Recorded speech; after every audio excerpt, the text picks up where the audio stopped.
Well, they say a man's house is his castle, but in this case it's even bigger, or taller anyway. On the market is a very unique home, the vision of an eccentric owner with a fascination for going up.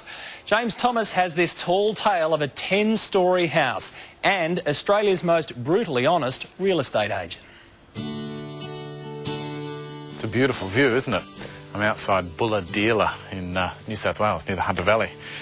You can have this place if you want. It's for sale. If you like the columns, then you'll probably love the house. All 10 stories of it. Yep. It's not a block of apartments.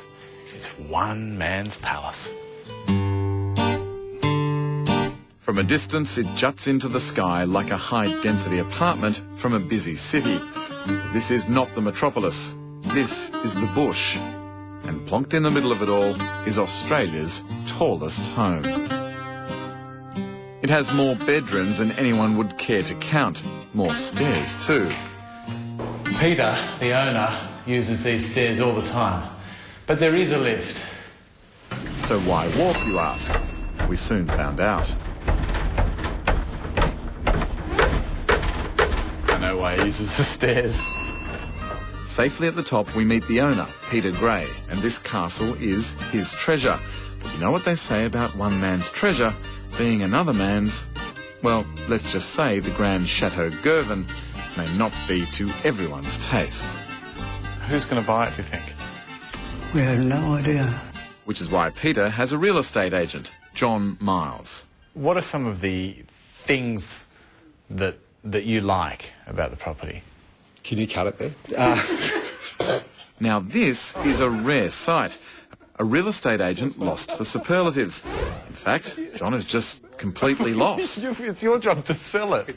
Clearly the grandiosity of the chandeliers, the red carpet and the odd fake flower are not to John's taste either, which is fine, but he is actually so honest, he's struggling to stick to message. So he asks his partner. What do you like about them? Give me something. When we drive away. When we drive away.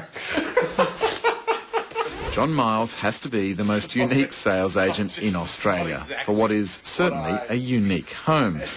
We try again. When is it too much? Like, is it needed? Do we need something this tall? Well, I mean, without eccentrics in life, where would you be? And the owner of this is certainly that. Yeah, right. Why do you say that? Well, look at the place. I mean, seriously, a 10-storey building on top of a hill. Why did you build it in that, I don't know, just straight up? It looks like a block of apartments. No, I've always liked tall buildings, actually. When Peter initially lodged his development application with the council, I don't think the council actually believed that anybody would actually go ahead and build it. But he did, and Great Lakes Council approved it. How did you get it through council? Quite easy, actually. There was no against it. There's no height limit for a property, for a dwelling on a rural zone. Yeah. Which was a bit of a surprise, but no, the council was very helpful. Well, we're looking at about $3.5 million. And you know what? He may get it. Sure, it's not to John's taste, but at least when he says something positive, you know he's not fibbing. Well, James, the view for a start. I mean, seriously, on a clear day you can see the Pacific Ocean. It's a house, it's 10 stories, it's in the middle of nowhere. I don't know how it got council approval, but the one thing I would say is that it's here now, and it is to be bought by someone, and that is worth $3 million. I personally think the future in a place like this could be a motel-type facility, possibly with a health spa. I mean, you've only got to look at the rolling hills. I mean, it might even suit a golf course. I think it's got that many potential pursuits, it's ridiculous. I mean, really, where does the imagination stop? Whoever buys Girvan Estate, and there will be someone, will thank you, John, for being possibly Australia's most honest agent.